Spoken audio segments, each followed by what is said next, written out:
세상을 바꿀 수 없지만 당신의 세상은 바꿀 수 있습니다. 안녕하세요. 미라휴부 박미라입니다. 우리 오늘은 이런 질문으로 시작을 해볼까 합니다. 사람들은 왜 모두 다를까요? 같은 상황에서도 어떤 사람은 더 뜨거워지고 어떤 사람은 금방 마음이 식죠. 누군가는 일단 한번 해보자 라고 뛰어들고 누군가는 충분히 생각한 뒤에 움직일 수 있습니다. 그리고 어떤 사람은 이길 수 있다는 가능성이 보일 때 눈빛이 완전히 달라집니다. 강점으로 보면 이런 사람에게 승부 테마가 있을 수 있습니다. 승부 테마가 강한 사람은 자신의 성과와 다른 사람의 성과를 비교해서 확인하고 경쟁 구도에 있을 때 더 많은 에너지가 납니다. 그리고 1등을 향해서 에너지를 쓰는 경향들이 있죠. 그런데 우리는 이런 모습을 자주 오해합니다. 아니, 왜 저렇게 이기려고만 할까?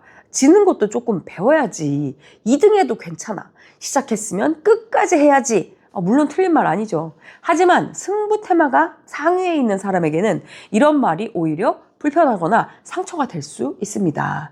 예를 하나 들어볼까요? 운동을 정말 좋아하던 아이가 있었습니다. 시합을 좋아하고 이기면 누구보다도 기뻐하고 연습도 아주 열심히 하는 친구였습니다. 그런데 어느 날 이 친구가 말하죠. 이제 운동은 재미없어. 안 할래. 그만둘래. 그래서 부모님은 이렇게 생각합니다. 아니, 저 좋아하던 걸 왜 갑자기 그만두지? 끈기가 없는 걸까? 조금만 더 버티면 되는데. 그래서 이 부모님이 이렇게 얘기하죠. 2등해도 괜찮아.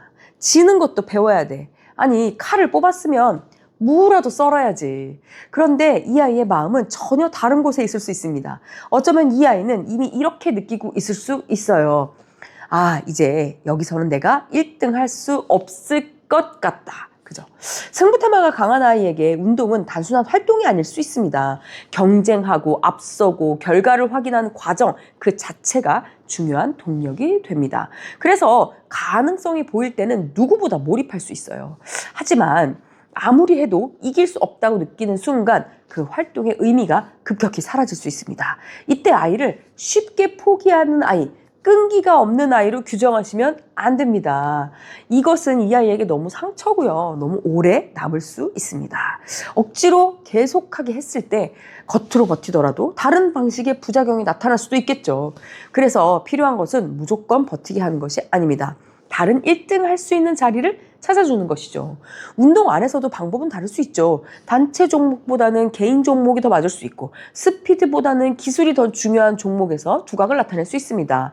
특정 포지션에 강할 수도 있고요. 아예 운동이 아닌 토론, 발표, 공부, 게임, 기획, 리더십 이런 데서 승부감이 살아날 수도 있는 거죠.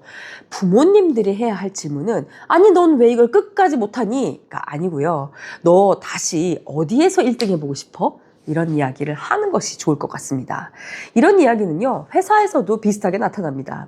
예를 들면 어떤 컨테스트나 입찰 제안서가 있다고 가정해 볼게요. 우리 내부에서 이미 알고 있습니다. 이건 우리가 선정될 가능성이 거의 없다. 사실상 들러리다. 그래도 관계상 제안서는 넣기는 해야 된다. 이런 일들이 회사에서 종종 일어날 수도 있죠.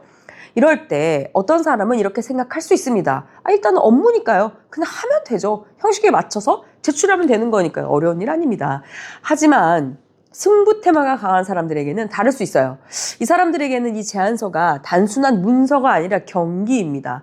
상대를 분석하고 강점을 세우고 선정되기 위해서 전략을 짜는 일. 그런데 시작부터 어차피 안 될 거야. 들러리니까 너무 힘 빼지 마. 이렇게 하면 정말 몰입이 어렵겠죠. 이 사람은 게으르거나 끈기가 없거나 능력이 부족해서가 아닙니다. 오히려 승부 테마는 이길 수 있다는 확신이 있을 때 더 뾰족하고 날카롭게 업무할 수 있습니다. 자료를 더 찾고 상대를 더 분석하고 논리를 정교하게 만들고 마지막까지 승산을 높이는 방법을 찾죠. 일을 정말 열심히 해요. 반대로 선정 가능성이 없다고 확신이 되면 제안서를 억지로 쓰고 결과물의 질이 떨어질 수 있습니다. 그러면 이런 일이 생길 수 있습니다. 처음에는 안 될 것 같다라고 생각만 해서 그렇게 얘기한 것일 뿐인데 이 낮은 몰입도 때문에 실제로 안 되는 일도 생길 수 있습니다. 그래서 리더는 업무를 나눌 때 강점을 봐야 돼요. 승부 테마가 상위에 있는 사람들에게는 들러리, 역할 이런 거보다는 승산이 있는 과제가 훨씬 더 잘 맞겠죠. 목표가 선명하고 경쟁 상대가 보이고 성과를 확인할 수 있는 일, 이런 데서 강하게 몰입할 수 있다는 점 기억하시면 좋겠습니다. 처음으로 돌아가 볼까요? 사람은 왜 모두 다를까요? 어떤 아이는 2등 해도 괜찮은데 어떤 아이는 1등 할 가능성이 사라지면 운동 자체를 그만두고 싶어 할 거예요. 왜 어떤 직원들은 형식적인 제안서도 굉장히 아무렇지도 않게 잘 수행해내는데 어떤 직원들은 왜 급격하게 힘이 빠질까요? 사람이 이상해서 그런 것이 아닙니다. 사람마다 에너지가 살아나는 방식이 다르기 때문이죠. 어떤 사람들은 책임감으로 움직이고 어떤 사람들은 관계로 움직이고 어떤 사람들은 배움으로 움직이고 어떤 사람은 성취로 움직이고 그리고 오늘 이 사람들은 승부로 움직입니다.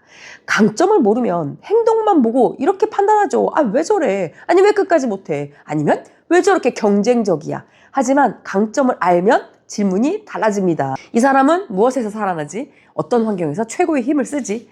그렇습니다. 미라휴브는 사람을 고치려고 하지 않습니다. 사람을 이해하고자 합니다. 사람에게 장점과 단점이 있는 것이 아니라 저마다의 강점이 있죠. 강점이 잘 맞는 환경에서 사용하면 그 사람은 빛이 납니다. 오늘 승부 테마에 대해서 이야기를 좀 나누어 보았습니다. 사람들은 나다울 때 가장 빛난다고 이야기를 하죠. 우리 이런 특정 강점에 대한 특징 계속해서 알아보도록 하겠습니다. 감사합니다.